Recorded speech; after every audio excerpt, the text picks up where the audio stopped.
السلام عليكم، مرحبا بكم في القناة بالتالي. نتمنى تكونوا في صحة جيدة وفي أحسن الأحوال إن شاء الله.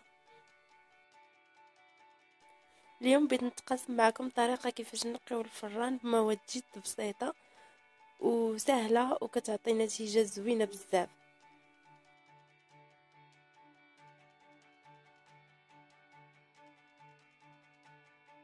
كيف ما شفتوا معايا الفران موسخ بزاف، انا تعمدت نخليه هكا باش يبان الفرق بين قبل وبعد، حيت الا صورته هو نقي ما غيبانش الفرق وما غاديش تبان بان الوصفه عندها مفعول.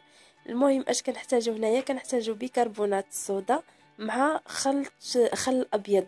ما كاينش شي عبار محدد، وانما كنخلط عيني ميزاني حتى كنحصل على نتيجه، لا عفوا على عجينه.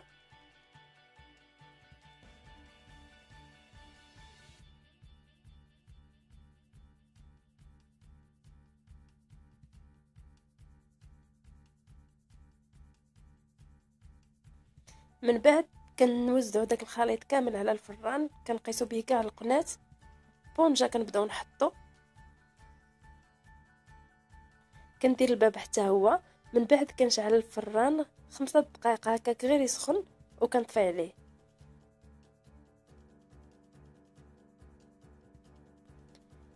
هنايا بعد ما طفيت الفران من بعد فاش سخن كما كتشوفوا كيبان كيخلع، ولكن راه ساهل في المسيح. كنحتاج غير شي شيفون اللي يكون فازق بالماء، كنبدا نمسح هكا بسهوله كيتحيد.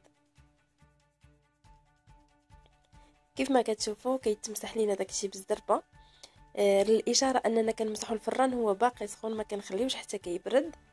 وفي حاله ما كانت شي طبعه اللي ما كتبغيش تحيد كنديروا لها داك الجيكس الرقيق، غير حكه خفيفه هكا كتحيد.